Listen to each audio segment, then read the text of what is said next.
ವೀಕ್ಷಕರೇ ನಮಸ್ಕಾರ. ವೇದಂ ಆರೋಗ್ಯ ಆಯುರ್ವೇದ ಆಸ್ಪತ್ರೆ PF ಕಚೇರಿ ಹತ್ತಿರ ವೆಲೆನ್ಸಿಯಾ ಮಂಗಳೂರು ಇವರು ಅರ್ಪಿಸುವ ವೇದಂ ಆರೋಗ್ಯ ವೈದ್ಯರೊಂದಿಗಿನ ಸಂವಾದ ಕಾರ್ಯಕ್ರಮ. ಇವತ್ತಿನ ಸಂವಾದ ಕಾರ್ಯಕ್ರಮದಲ್ಲಿ ನಾವು ಆಯುರ್ವೇದ ಮತ್ತು ನಮ್ಮ ಆರೋಗ್ಯ ಈ ವಿಷಯದಲ್ಲಿ ಮಾತಾಡ್ತಿದ್ದೇವೆ. ಈ ವಿಷಯದಲ್ಲಿ ನಮಗೆ ಮಾಹಿತಿಯನ್ನು ನೋಡ್ತಿದ್ದಾರೆ ಎಂದಿನಂತೆ ಡಾಕ್ಟರ್ ಸಚಿನ್ ನಡಕರ್ ಅವರು ಕಾರ್ಯಕ್ರಮಕ್ಕೆ ಸರ್. ನಮ್ಮ ಆಯುರ್ವೇದ ಮತ್ತು ನಮ್ಮ ಆರೋಗ್ಯ ಒಂದಕ್ಕೊಂದು ಅಂದರೆ ನಾವು ಜೀವನ ಪದ್ಧತಿ ಅಂತ ನಾನು ಬಹಳಷ್ಟು ಸರಿ ಹೇಳ್ತಾ ಇದ್ದೀರಿ. ಅಂದರೆ ಆಯುರ್ವೇದ ಅಂತ ಹೇಳೋದು ನಮ್ಮ ಜೀವನ ಪದ್ಧತಿಯ ಭಾಗ ಅಂತ. ಹಾಗಿದ್ದು ಕೂಡ ನಾವು ಆಯುರ್ವೇದವನ್ನು ಅಷ್ಟಾಗಿ ಅವಲಂಬಿತರಾಗಿಲ್ಲ. ಆದ್ದರಿಂದ ನಾವು ನಮ್ಮ ಆರೋಗ್ಯದ ವಿಷಯದಲ್ಲಿ ಆಯುರ್ವೇದ ಎಷ್ಟು ಪರಿಣಾಮಕಾರಿ ಅನ್ನೋದನ್ನು ತಿಳಿಲಿಕ್ಕೆ ಬಯಸ್ತೇವೆ ಮತ್ತು ವೀಕ್ಷಕರಿಗೆ ಅದನ್ನು ತಿಳಿಸಲಿಕ್ಕೆ ಬಯಸ್ತೇವೆ. ಏನು ಹೇಳ್ತೀರಿ? ಅದೇ ಆಯುರ್ವೇದದಲ್ಲಿ ಸಹ ಆರೋಗ್ಯದ ಬಗ್ಗೆ ತುಂಬ ಎಕ್ಸ್ಪ್ಲೇನ್ ಮಾಡ್ತಾರೆ. ಯಾವುದೇ ಒಂದು ಮನುಷ್ಯ ಹುಟ್ಟಿದ ಮೇಲೆ ಅವನ ಆರೋಗ್ಯದಲ್ಲಿ ಇರ್ತಾನೆ, ಅದೇ ರೀತಿ ಅವನಿಗೆ ಕಾಯಿಲೆಗಳು ಬೇರೆ ಬೇರೆ ಕಾಯಿಲೆಗಳು ಬರುವಂಥ ಸಾಧ್ಯತೆ ಇರ್ತದೆ. ನಮ್ಮ ಆಯುರ್ವೇದದಲ್ಲಿ ಹೇಳಿದ ಪ್ರಕಾರ ನಮ್ಮ ಬೇಸಿಕ್ ಪ್ರಿನ್ಸಿಪಲ್ ಅಂತ ಹೇಳ್ತೇವೆ, ನಮ್ಮ ದೇಹ ಪಂಚಮಹಾಭೂತದಿಂದ ಆಗಿರುತ್ತೆ. ಯಾವಾಗ ಪಂಚಮಹಾಭೂತ ಈ ಪರಿಸರದಲ್ಲಿ ಹೇಗೆ ಈ ಗಾಳಿ ಇರ್ಬೋದು, ನೀರು ಇರ್ಬೋದು, ಅಥವಾ ಬೆಂಕಿ ಇರ್ಬೋದು, ಹೀಗೆ ಪಂಚಮಹಾಭೂತಗಳಿಂದ ಹೇಗೆ ಪರಿಸರ ಆಗಿದೆ, ಅಲ್ಲಿ ಕೆಲವು ಸಲ ತುಂಬ ಮಳೆ ಬರ್ತದೆ, ಕೆಲವು ಸಲ ತುಂಬ ಗಾಳಿ ಬರ್ತದೆ, ಕೆಲವು ಸಲ ಇಂಬ್ಯಾಲೆನ್ಸ್ ಆಗುತ್ತೆ ಬೇರೆ ಬೇರೆ ಕಾರಣದಿಂದಾಗಿ. ಅಂದ್ರೆ ನಮ್ಮ ಪರಿಸರದಲ್ಲಿ ನಮ್ಮ ವಾತಾವರಣದಲ್ಲಿ ಹೇಗೆ ಬದಲಾವಣೆ ಆಗ್ತದೆ, ಈಗ ನಾವು ನಮ್ಮ ಆರೋಗ್ಯದ ಮೇಲೂ ಪರಿಣಾಮ ಬೀರುತ್ತದೆ, ನಮ್ಮ ಆರೋಗ್ಯದಲ್ಲೂ ಅಂತ ಬದಲಾವಣೆಗಳು. ಈಗ ಫಾರ್ ಎಕ್ಸಾಂಪಲ್ ಚಂಡಮಾರುತ ಬಂತು ಒಮ್ಮೆಲೆ, ಅದು ಬಂದಾಗ ನಮ್ಮ ಪರಿಸರದಲ್ಲಿ ಓವರಾಲ್ ಪರಿಸರದಲ್ಲಿ ಈಗ ಬಿಸಿಲಿರುವಾಗ ಒಮ್ಮೆಲೆ ಮಳೆ ಬರ್ತದೆ. ಒಮ್ಮೆಲೆ ಮಳೆ ಬಂದ ಕೂಡಲೇ ನಮ್ಮ ಇಡೀ ಎನ್ವೈರನ್ಮೆಂಟ್ ಚೇಂಜ್ ಆಗುತ್ತೆ. ಎನ್ವೈರನ್ಮೆಂಟ್ ಚೇಂಜ್ ಆದ ಕೂಡಲೇ ಇಲ್ಲಿ ಪಂಚಮಹಾಭೂತಗಳಲ್ಲಿ ಏರುಳಿತ ಆಗುತ್ತೆ, ಅಂದರೆ ಅಲ್ಲಿ ವೇರಿಯೇಷನ್ ಆಗ್ತದೆ. ಸೊ ಯಾವಾಗ ವೇರಿಯೇಷನ್ ಆಗುತ್ತೆ ಓವರಾಲ್ ಎನ್ವೈರನ್ಮೆಂಟ್ ನಮ್ಮ ದೇಹದ ಮೇಲೆ ಇಂಪ್ಯಾಕ್ಟ್ ಮಾಡುತ್ತೆ. ಯಾವಾಗ ನಮ್ಮ ದೇಹದ ಮೇಲೆ ಇಂಪ್ಯಾಕ್ಟ್ ಮಾಡ್ತದೆ ಆವಾಗ ಎನ್ವೈರನ್ಮೆಂಟ್ ಫ್ಯಾಕ್ಟರಿಂದಾಗಿ, ಅಂದರೆ ಹೊರಗಿನ ಜಗತ್ತು ಪ್ರಪಂಚದಿಂದ ಇಂಪ್ಯಾಕ್ಟಿಂದಾಗಿ ನಮ್ಮ ದೇಹದಲ್ಲಿರುವಂತಹ ಪಂಚಮಹಾಭೂತಗಳು ವೇರಿಯೇಷನ್ ಆಗ್ಬೋದು. ಯಾವಾಗ ಈ ಪಂಚಮಹಾಭೂತಗಳು ವೇರಿಯೇಷನ್ ಆಗ್ತದೆ, ಇಂಡೈರೆಕ್ಟಾಗಿ ನಮ್ಮ ಆಯುರ್ವೇದದಲ್ಲಿ ಹೇಳಿದ ಪ್ರಕಾರ ತ್ರಿದೋಷಗಳು, ಅದು ವಾತ ಇರ್ಬೋದು ಅಥವಾ ಪಿತ್ತ ಇರ್ಬೋದು ಅಥವಾ ಕಫದೋಷ, ಯಾವಾಗ ಈ ದೋಷಗಳು ವೇರಿಯೇಷನ್ ಆಗ್ತದೆ, ಸಮ ಸ್ಥಿತಿಯಲ್ಲಿರುವುದಿಲ್ಲ, ಆವಾಗ ನಮಗೆ ಬೇರೆ ಬೇರೆ ಕಾಯಿಲೆಗಳು ಬರ್ಬೋದು. ಫಾರ್ ಎಕ್ಸಾಂಪಲ್ ಈಗ ಒಮ್ಮೆಲೆ ಚಂಡಮಾರುತ ಬಂತು, ಈಗ ಬಿಸಿಲಿದೆ, ಒಮ್ಮೆಲೆ ಮಳೆ ಬಂತು. ಈ ಮಳೆ ಬಂದ ಕೂಡಲೇ ನೀವು ಗಮನಿಸಿರ್ಬೋದು, ಮಕ್ಕಳಿಗೆ ಶೀತ ಆಗುವುದು ಅಥವಾ ಬೇರೆ ಬೇರೆ ಕಾಯಿಲೆಗಳು ಬರೋದು, ತಲೆನೋವು ಬರುವುದು, ತಲೆ ಭಾರ ಆಗುವುದು, ಈ ಥರ ಬದಲಾವಣೆಗಳು ನಮ್ಮ ದೇಹದಲ್ಲಿ ಆಗ್ತದೆ. ಇದು ಯಾಕೆ ಆಗೋದು ಅಂದರೆ ಯಾವುದೋ ಒಂದು ಎನ್ವೈರನ್ಮೆಂಟ್ ಫ್ಯಾಕ್ಟರ್ ಆಗಿರುತ್ತೆ. ಅದೇ ರೀತಿ ಈಗ ಋತು ಸಂಧಿ ಅಂತ ಹೇಳ್ತೇವೆ. ಋತು ಸಂಧಿ ಅಂದರೆ ಒಂದು ಋತು ಇರುತ್ತದೆ, ಅಂದರೆ ಒಂದು ಕಾಲಘಟ್ಟ ಇರುತ್ತೆ, ಅದರಿಂದ ಸೆಕೆಗಾಲಕ್ಕೆ ಕನ್ವರ್ಟ್ ಆಗುತ್ತೆ, ಅಥವಾ ಸೆಕೆಗಾಲಕ್ಕಿಂತ ಮಳೆ ಬರುವಂಥ ಒಂದು ಸೀಸನಿಗೆ ಕನ್ವರ್ಟ್ ಆಗುತ್ತೆ. ಸೊ ಈ ಸಂಧಿಕಾಲ, ಯಾವಾಗ ಈ ಸಂಧಿಕಾಲ ಇರುತ್ತೆ ಆವಾಗ ನಾವು ಎಷ್ಟು ನಮ್ಮ ಎನ್ವೈರನ್ಮೆಂಟಿಗೆ ನಾವು ಎಕ್ಸ್ಪೋಸ್ ಆಗ್ತೇವೆ, ಆವಾಗ ನಮ್ಮ ದೇಹದಲ್ಲಿ ತ್ರಿದೋಷಗಳು ವೃದ್ಧಿಯಾಗಿ ಅಥವಾ ಕೆಲವು ದೋಷಗಳು ವೃದ್ಧಿಯಾಗಿ ನಮ್ಮ ದೇಹದಲ್ಲಿರುವಂಥ ಈ ತ್ರಿದೋಷಗಳನ್ನು ವೇರಿಯೇಷನ್ ಮಾಡಿ ನಮ್ಮ ದೇಹದಲ್ಲಿ ಕಾಯಿಲೆಗಳು ಬರ್ತದೆ. ಇದು ಎನ್ವೈರನ್ಮೆಂಟ್ ಫ್ಯಾಕ್ಟರ್ ಇರ್ಬೋದು. ಅದೇ ರೀತಿ ದೈಹಿಕವಾಗಿ ನಮಗಿರುವಂಥ ಬೇರೆ ಬೇರೆ ಕಾರಣಗಳು, ನಾವು ತಿನ್ನುವಂಥ ಆಹಾರ, ನಾವು ಮಾಡುವಂಥ ಪ್ರಕ್ರಿಯೆಗಳು, ನಾವು ತಿನ್ನುವಂಥ ಆಹಾರ ಯಾವುದೇ, ನಾವು ಬೆಳಿಗ್ಗೆಯಿಂದ ಸಂಜೆವರೆಗೆ ಬೇರೆ ಬೇರೆ ಆಹಾರ ತಿಂತೇವೆ, ಆ ಆಹಾರದಲ್ಲಿರುವಂಥ ಬೇರೆ ಬೇರೆ ದೋಷಗಳು, ಈಗ ಬೇರೆ ಬೇರೆ ಆಹಾರದಲ್ಲಿ ಬೇರೆ ಬೇರೆ ದೋಷಗಳು ಡಾಮಿನೇಟ್ ಆಗಿರುತ್ತೆ. ಯಾವಾಗ ನಾವು ಆ ಅಂಶಗಳನ್ನು, ನಾವು ಡಾಮಿನೇಟ್ ಇರುವಂಥ ದೋಷಗಳಿರುವಂಥ ಅಂಶಗಳನ್ನು ನಾವು ತಿಂತೇವೆ, ಆ ದೋಷಗಳು ನಮ್ಮ ದೇಹದಲ್ಲಿ ಜಾಸ್ತಿಯಾಗಿ ನಮಗೆ ಬೇರೆ ಬೇರೆ ಕಾಯಿಲೆಗಳು ಬರ್ತವೆ. ಅದೇ ರೀತಿ ನಾವು ಮಾಡುವಂಥ ವಿಹಾರಗಳು, ತುಂಬ ನಿದ್ದೆ ಮಾಡೋದಿರುವಂಥದ್ದು, ತುಂಬ ಎಕ್ಸಸೈಸ್ ಮಾಡುವಂಥದ್ದು ಇರ್ಬೋದು, ಅದೇ ರೀತಿ ಮಧ್ಯಾಹ್ನ ನಿದ್ದೆ ಮಾಡುವಂಥದ್ದು, ಈ ಥರ ಬೇರೆ ಬೇರೆ ಪ್ರಕ್ರಿಯೆಗಳು ಇದು ನಮ್ಮ ಆಯುರ್ವೇದದಲ್ಲಿ ಅಥವಾ ಯಾವುದೇ ಒಂದು ಸೈನ್ಸಲ್ಲಿ ಮಾಡಬಾರ್ದು ಅಂತ ಏನು ಹೇಳ್ತೇವೆ, ಅದನ್ನು ನಾವು ಮಾಡ್ತಾ ಹೋದರೆ ನಮ್ಮ ಏಜಿಗೆ ಅನುಸಾರವಾಗಿ, ನಮ್ಮ ಕಾಲಘಟ್ಟಕ್ಕೆ ಅನುಸಾರವಾಗಿ ನಾವು ಮಾಡ್ತಾ ಹೋದರೆ ನಮಗೆ ಬೇರೆ ಬೇರೆ ಕಾಯಿಲೆಗಳು ಬರ್ತದೆ. ಅದಕ್ಕೆ ನಮ್ಮ ಆಯುರ್ವೇದದಲ್ಲಿ ಯಾವಾಗಲೂ ಹೇಳ್ತಾರೆ, ಸಮದೋಷ ಅಂದರೆ ದೋಷಗಳು ಸಮವಾಗಿರುವಾಗ, ಅಥವಾ ಧಾತುಗಳು, ರಸಧಾತು, ರಕ್ತಧಾತು, ಮಾಂಸಧಾತು, ಈ ಥರ ಸಪ್ತಧಾತುಗಳು ಯಾವಾಗ ನಮ್ಮ ದೇಹದಲ್ಲಿ ಸಮವಾಗಿರುತ್ತೆ, ಅದೇ ರೀತಿ ಪ್ರಸನ್ನ ಇಂದ್ರಿಯ ಅಂದರೆ ನಮ್ಮ ಮನಸ್ಸು ಚೆನ್ನಾಗಿರ್ತದೆ, ಅದೇ ರೀತಿ ನಮ್ಮ ಅಗ್ನಿ, ನಮ್ಮ ಹಸಿವು ಶಕ್ತಿ ಚೆನ್ನಾಗಿರುತ್ತೆ. ಇದು ಒಂದು ಮಾಪನ, ನಾವು ಹೆಲ್ದಿಯಾಗಿರ್ತೇವೆ ಅಂಥೇಳಿ.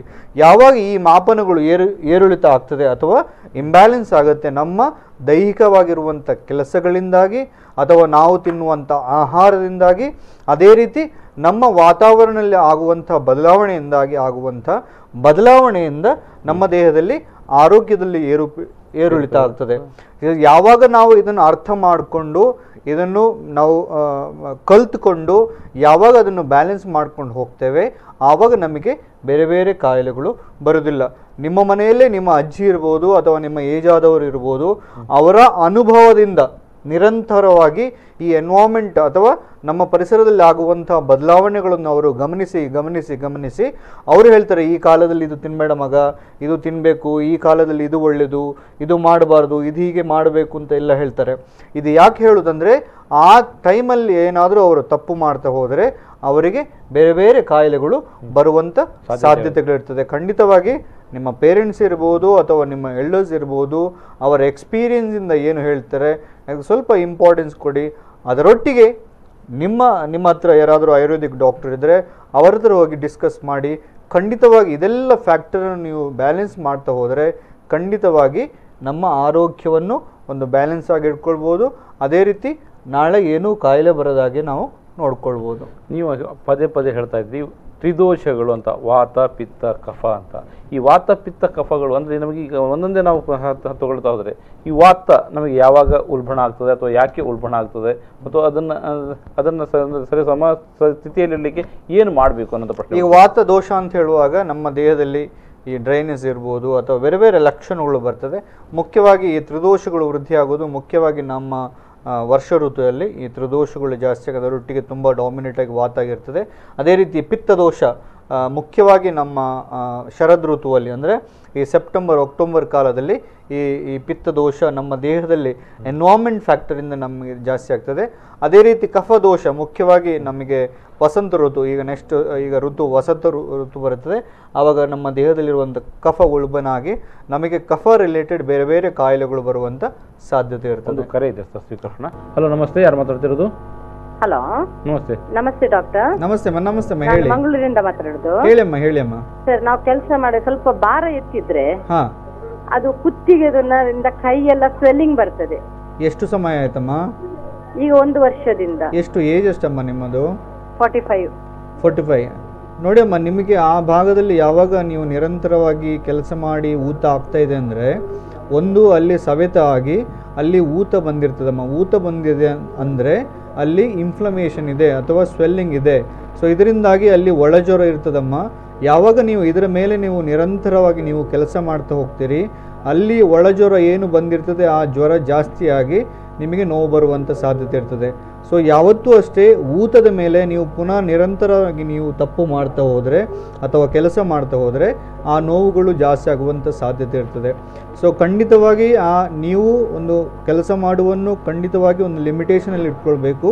ಅದೇ ರೀತಿ ಆ ಭಾಗದಲ್ಲಿ ಸವೆತದಿಂದ ಊತ ಬಂದಿದ ಅಥವಾ ನಿಮ್ಮ ಕೆಲಸದಿಂದ ಊತ ಬಂದಿದ ನಾವು ನೋಡಬೇಕಾಗ್ತದೆ.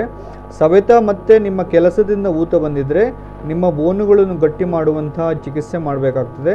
ಅದೇ ರೀತಿ ಆ ಭಾಗದಲ್ಲಿ ಏನು ಊತ ಬಂದಿರ್ತದೆ ಅದನ್ನು ನಾವು ಕಮ್ಮಿ ಮಾಡಿ ನಂತರ ಮುಂದೆ ನಿಮಗೆ ಊತ ಬರದಾಗಿ ನಿಮಗೆ ಔಷಧಿಗಳನ್ನು ಕೊಟ್ಟಾಗ ನಿಮಗೆ ಖಂಡಿತವಾಗಿ ಈ ನೋವುಗಳು ಕಮ್ಮಿ ಆಗ್ತದೆ. ಆದರೆ ಯಾವಾಗ ಊತ ಇದೆಯಮ್ಮ ಅದರ ಮೇಲೆ ನೀವು ಪುನಃ ತಪ್ಪು ಮಾಡಿದರೆ ಅಥವಾ ತುಂಬ ಕಂಟಿನ್ಯೂಸ್ ಆಗಿ ನೀವು ಕೆಲಸ ಮಾಡಿದರೆ ಈ ನೋವುಗಳು ಜಾಸ್ತಿ ಆಗೋದಲ್ಲದೆ ಕಮ್ಮಿ ಆಗೋದಿಲ್ಲ. ಸೊ ಖಂಡಿತವಾಗಿ ಯಾವತ್ತೂ ಅಷ್ಟೇ ಒಂದು ಡಾಕ್ಟರ್ ಹತ್ರ ಕನ್ಸಲ್ಟ್ ಮಾಡಿ ಅವ್ರ ಹತ್ರ ಅರ್ಥ ಮಾಡಿಕೊಳ್ಳಿ, ಅದು ನಿಮ್ಮ ಸವೆತದಿಂದ ಊತ ಬಂದಿದ ಅಥವಾ ನೀವು ನಿರಂತರವಾಗಿ ಮಾಡುವಂಥ ಕೆಲಸದಿಂದ ಊತ ಬಂದಿದ, ಆ ಊತ ಆಗಲಿಕ್ಕೆ ಕಾರಣಗಳೇನು ಅರ್ಥ ಮಾಡ್ಕೊಳ್ಳಿ. ಅದರ ನಂತರ ನೀವು ಬೇಕಾದ್ರೆ ಟ್ರೀಟ್ಮೆಂಟ್ ತೊಗೊಳ್ಬೋದು. ಓಕೆ, ಧನ್ಯವಾದ ಕರೆ ಮಾಡಿದ್ದಕ್ಕಾಗಿ. ಅವರ ಪ್ರಶ್ನೆಗೆ ಬರೋದಾದರೆ ಮುಖ್ಯವಾಗಿ ನಾವು ಗುರುತಿಸಬೇಕಾದ್ದು ನಮಗೆ ಈ ಸಮಸ್ಯೆ ಆಗಿದೆ ಅಂದರೆ ಅದು ಯಾವುದರಿಂದ ಆಗಿದೆ ಅನ್ನೋದನ್ನು ಮೊದಲಾಗಿ ನಾವು ಗುರುತಿಸ್ಕೊಳ್ಬೇಕು. ಅದೇ ನಾನು ಹೇಳ್ತಿರೋದು, ಯಾವುದೇ ಒಂದು ಡಾಕ್ಟರ್ ಹತ್ರ ಹೋದಾಗ ಅವರ ಕಾಯಿಲೆಯನ್ನು ಅವರು ಅರ್ಥ ಮಾಡ್ಕೊಳ್ಬೇಕು. ಅಂದರೆ ಅವರಿಗೆ ಯಾಕೆ ಬಂದಿದೆ. ಫಾರ್ ಎಕ್ಸಾಂಪಲ್ ಈಗ ಒಂದು ಸರ್ಟನ್, ಈಗ ಅವರೇ ಹೇಳಿದರು 45 ಇಯರ್ಸ್ ಆಯಿತು, ಮೆನೋಪೋಸ್ ಆಗಿರ್ಬೋದು, ಅಂದರೆ ಮುಟ್ಟೆಲ್ಲ ನಿಂತಿರ್ಬೋದು. ಅದರ ನಂತರ ನಮ್ಮ ದೇಹದಲ್ಲಿ ಅಂಶಗಳು ಕಮ್ಮಿ ಆಗ್ತದೆ, ವಾತ ಜಾಸ್ತಿ ಆಗ್ತದೆ. ಸೊ ಅದಾದಾಗ ನಾರ್ಮಲ್ ಏನಾಗ್ತದೆ ಅಂದರೆ ನಮ್ಮ ಯಾವ ಭಾಗದಲ್ಲಿ ನಾವು ಜಾಸ್ತಿ ಕೆಲಸ ಮಾಡ್ತೇವೆ ಅಲ್ಲಿ ನಿಧಾನವಾಗಿ ಸವೆತ ಆಗ್ತಾ ಹೋಗ್ತದೆ. ಯಾವಾಗ ಈ ಸವೆತ, ಫಾರ್ ಎಕ್ಸಾಂಪಲ್ ಅವರು ರೈಟ್ ಹ್ಯಾಂಡಲ್ಲಿ ತುಂಬ ಕೆಲಸ ಮಾಡಿದರೆ ಅವರಿಗೆ ಬಲಗಡೆಯ ಭಾಗದಲ್ಲಿ ತುಂಬ ಸ್ವೆಲ್ಲಿಂಗ್ ಬರುತ್ತೆ ಅಥವಾ ನರ ಎಳೆದಾಗ ಆಗ್ತದೆ. ಸೊ ಇದರಿಂದಾಗಿ ಅವರಿಗೆ ನೋವುಗಳು ಜಾಸ್ತಿ ಆಗ್ತದೆ. ಸೊ ಯಾವಾಗ ಈ ಸವೆತ ಆಗಿ ಸರ್ವೈಕಲ್ ಸ್ಪಾಂಡಿಲೈಟಿಸ್ ಅಥವಾ ಸ್ಪಾಂಡಿಲೋಸಿಸ್ ಆಗ್ತದೆ ಆವಾಗ ನಿಧಾನವಾಗಿ ಅವರ ನರಗಳ ಊತ ಆಗಿ ಅಥವಾ ಅವರ ಬೆನ್ನಿನ ಭಾಗದಲ್ಲಿ ಊತ ಆಗಿ ನೋವು ಬರ್ತದೆ. ಸೊ ಈ ಊತ ಬಂದಿರುವಾಗ ಅದರ ಮೇಲೆ ಅವರು ಪುನಃ ಮಾಡಿದರೆ ನೋವು ಅದು ಜಾಸ್ತಿ ಹೆಚ್ಚಾಗ್ತದೆ. ಖಂಡಿತವಾಗಿ ಅವರು ರೆಸ್ಟ್ ತಗೊಳ್ಬೇಕು. ಅದರೊಟ್ಟಿಗೆ ಪಂಚಕರ್ಮದಲ್ಲಿ ಹೇಳಿದಂತಹ ಈ ಗ್ರೀವಬಸ್ತಿ ಇರ್ಬೋದು, ಅದರ ಮೇಲೆ ಚೂರ್ಣಪಿಂಡ ಸ್ವೇದ ಅಂತ ಹೇಳುವ ಒಂದು ಚಿಕಿತ್ಸೆ ಮಾಡ್ತೇವೆ. ಅದರೊಟ್ಟಿಗೆ ಈ ಪತ್ರಪಿಂಡ ಸ್ವೇದ ಅಂತ ಹೇಳುವಂಥ ಒಂದು ಚಿಕಿತ್ಸೆ ಮಾಡಿಕೊಂಡ್ರೆ ಖಂಡಿತವಾಗಿ ಅವರಿಗೆ ಗುಣ ಮಾಡ್ಕೊಳ್ಬೋದು. ಸೊ ಓಕೆ, ನಾವು ಈಗ ಅಂದರೆ ವಾತ ಪಿತ್ತ ಮತ್ತು ಕಫದ ಬಗ್ಗೆ ಮಾತಾಡ್ತಾ ಇದ್ವಿ. ಅದ್ರ ಬಗ್ಗೆ ಇನ್ನಷ್ಟು ಮಾಹಿತಿ ಬೇಕಾಗಿದೆ. ಯಾಕಂದರೆ ನಮ್ಮ ಆರೋಗ್ಯದ ಪೂರ್ಣ ಆರೋಗ್ಯ ಅದರ ಈ 2 ತ್ರಿದೋಷಗಳ ಮೇಲೆ ನಿಂತಿರುವಂಥದ್ದು ಅಂತ ನನಗೆ ಅನಿಸ್ತಾ ಇದೆ. ಹೆಚ್ಚಿನ ಮಾಹಿತಿಯನ್ನು ಪಡೆಯಲಿಕ್ಕೆ ಬಯಸ್ತೇನೆ. ಅದಕ್ಕೆ ನಮ್ಮದು ಸಣ್ಣ ವಿರಾಮ.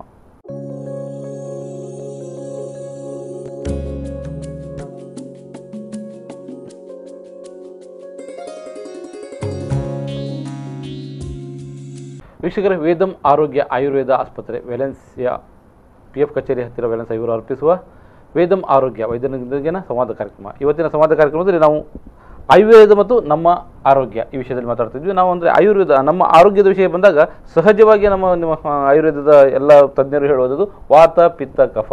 ಈ ವಾತ ಪಿತ್ತ ಮತ್ತು ಕಫವನ್ನು ಹದ್ದುಬಸ್ತಿನಲ್ಲಿ ಇಡಬೇಕು, ಅಂದರೆ ನಮ್ಮ ಆರೋಗ್ಯವನ್ನು ಸಹಜ ಸ್ಥಿತಿಯಲ್ಲಿ ಇಡಬೇಕು.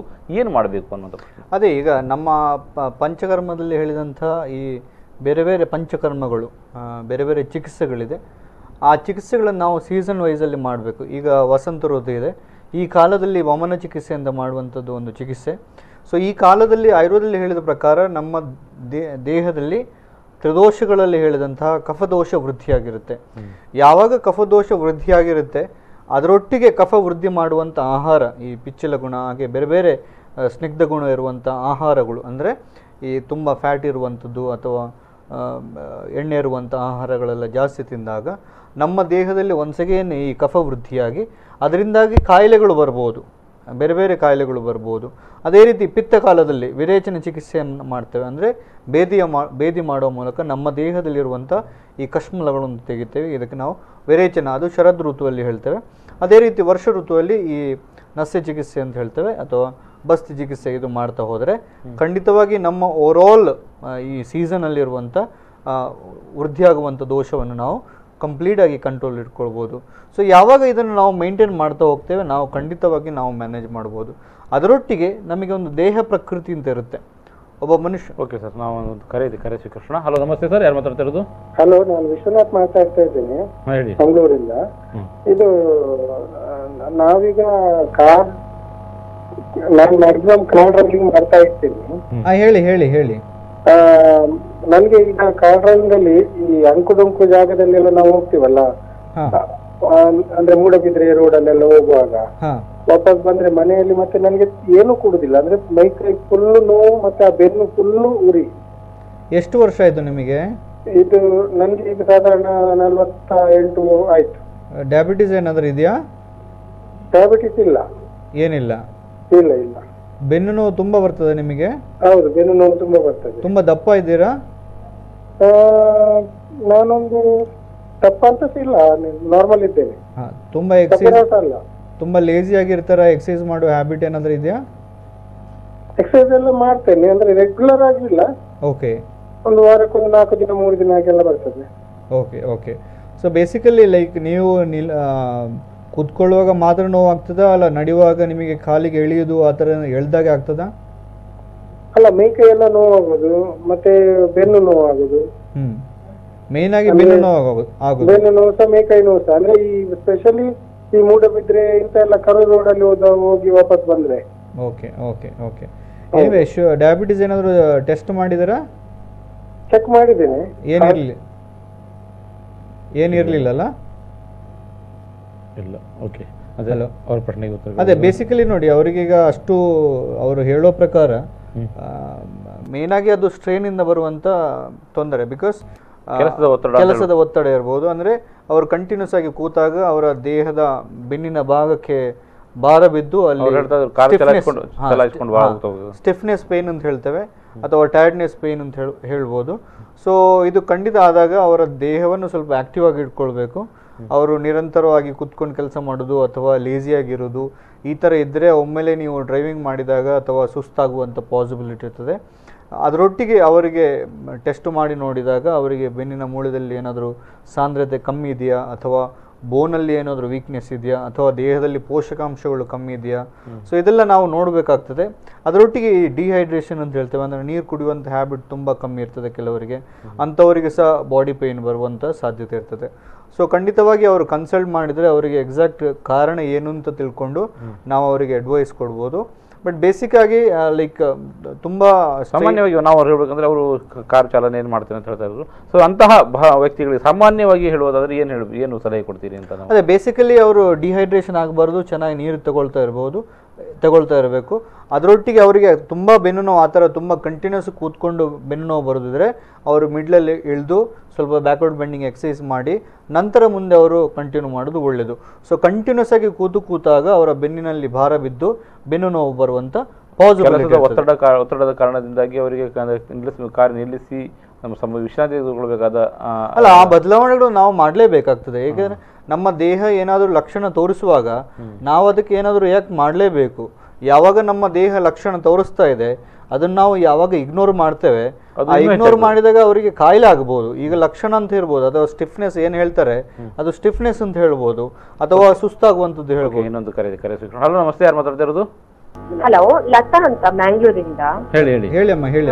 ಇದು ನನ್ಗೆ ಕಫ ಆಗಿ ಒಂದು ವಾರ ತಲೆನೋವೆಲ್ಲ ಇತ್ತು. ಸೈನಸ್ ಮೂಗು ಬ್ಲಾಕ್ ಆಗ್ತದಮ್ಮ? ಹೌದು, ಮೂಗು ಬ್ಲಾಕ್ ಆಗ್ತದೆ.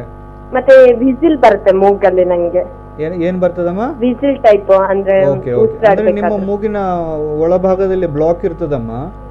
ಒಂದಲ್ಲಿ ಪಾಲಿಪ್ ಇರ್ತದೆ ಅಥವಾ ಡಿವಿಯೇಟೆಡ್ ಸೆಪ್ಟಮ್ ಅಂತ ಹೇಳ್ತೇವೆ. ಅದರಿಂದಾಗಿ ನಿಮ್ಮ ಮೂಗಿನ ಭಾಗ ಯಾವತ್ತೂ ಒಣಗಿರುವುದಿಲ್ಲ, ಒದ್ದೆ ಆಗಿರ್ತದೆ. ಸೊ ಅಲ್ಲಿ ರಿಪೀಟೆಡ್ ಕಫ ಉತ್ಪತ್ತಿಯಾಗಿ ನಿಮ್ಮ ಕಣ್ಣಿನ ಒಳಭಾಗದಲ್ಲಿ ಸೈನಸ್ ಗುಂಡಿಗಳಲ್ಲಿ ಕಫ ಶೇಖರಣೆ ಆಗ್ತದಮ್ಮ. ಸೊ ಯಾವಾಗ ಈ ಕಫ ಶೇಖರಣೆ ಆಗ್ತದೆ, ನೀವು ಬಿಸಿಲಿಗೆ ಹೋದಾಗ ಅಥವಾ ಹೊರಗೆ ಹೋದಾಗ ಅದು ನೀರಾಗಿ ನಿಮಗೆ ತಲೆನೋವು ಬರುವಂಥ ಸಾಧ್ಯತೆ ಜಾಸ್ತಿ ಇರ್ತದೆ. ಸೊ ಖಂಡಿತವಾಗಿ ಯಾವಾಗಲೂ ಅಷ್ಟೇ ನೀವು ರಾತ್ರಿ ಮಲಗುವಾಗ ಬಾಯಲ್ಲಿ ಉಸಿರಾಡುವಂಥ ಸಾಧ್ಯತೆ ಇರ್ತದೆ, ಯಾಕಂದರೆ ಮೂಗು ಬ್ಲಾಕ್ ಆಗಿರ್ತದೆ. ಸೊ ಯಾವತ್ತೂ ಅಷ್ಟೇ ನೀವು ಮೂಗಲ್ಲಿ ಉಸಿರಾಡೋದನ್ನು ಪ್ರಯತ್ನ ಮಾಡಬೇಕು. ಒಂದು, ಯಾವಾಗ ಮೂಗು ಬ್ಲಾಕ್ ಆಗಿರುತ್ತೆ ಸ್ಟೀಮ್ ಎಲ್ಲ ತಗೊಂಡು ಮೂಗನ್ನು ಕ್ಲೀನ್ ಆಗಿರುವಾಗ ನೋಡ್ಕೊಳ್ಬೇಕು.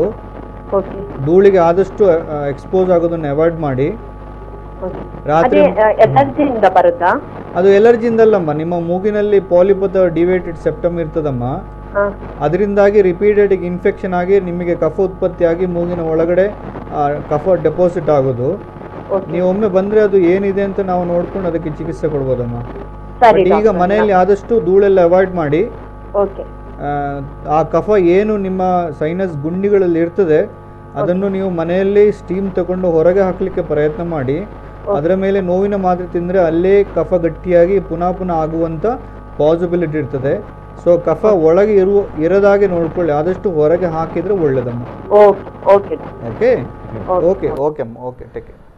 ಸೊ ಇಲ್ಲಿ ಎರಡು ವಿಷಯಗಳು ನಮಗಿನ್ನು ಪಕ್ಕಿದ್ದಾವೆ. ಅಂದರೆ ನೀವು ಹೇಳ್ತಾ ಇದ್ರಿ ಅದು ನಾವು ಚಾಲನಾಕಾರದಿಂದಾಗಿ ಅವರು ಬೆನ್ನು ನೋವು ಬರ್ತಾ ಇರೋದು ಅಂತ. ನಾನು ಅದೇ ಹೇಳ್ತಿರೋದು. ಸೊ ಯಾರಿಗೆ ಬೆನ್ನು ನೋವು ಇರ್ತದೆ ಅವರು ಅದನ್ನು ಇಗ್ನೋರ್ ಮಾಡ್ತಾ ಹೋದರೆ ಅಲ್ಲಿ ಆ ಭಾಗಗಳಿಗೆ ಇಂಜುರಿ ಆಗ್ಬೋದು, ಅಥವಾ ಆ ಭಾಗಗಳಿಗೆ ಮಾಂಸಗಳು ಸ್ಟಿಫ್ನೆಸ್ ಜಾಸ್ತಿ ಆಗ್ಬೋದು, ಅಥವಾ ಒಮ್ಮೆಲೆ ಬೆನ್ನು ನೋವು ಇರುವಾಗ ಅಥವಾ ಬೆನ್ನು ನೋವು ಇಲ್ಲದಾಗ ಒಮ್ಮೆಲೆ ಬಗ್ಗಿದರೆ ಅಥವಾ ಎತ್ತಿದರೆ ಏನಾದರೂ ನೋವು ಬರ್ಬೋದು. ಸೊ ಈ ಥರ ನಿಧಾನವಾಗಿ ಬದಲಾವಣೆ ಆಗಿ ಆ ನೋವುಗಳು ಜಾಸ್ತಿ ಆಗಿ ಕಾಯಿಲೆಯಾಗಿ ಅಂದರೆ ನಿರಂತರವಾಗಿ ಆ ನೋವು ಇರುವಂಥ ಸಾಧ್ಯತೆ ಇರ್ತದೆ. ಸೊ ಆ ನೋವು ಬಂದಾಗ ಅದಕ್ಕೆ ಕಾರಣ ಹುಡುಕೊಳ್ಳಿ.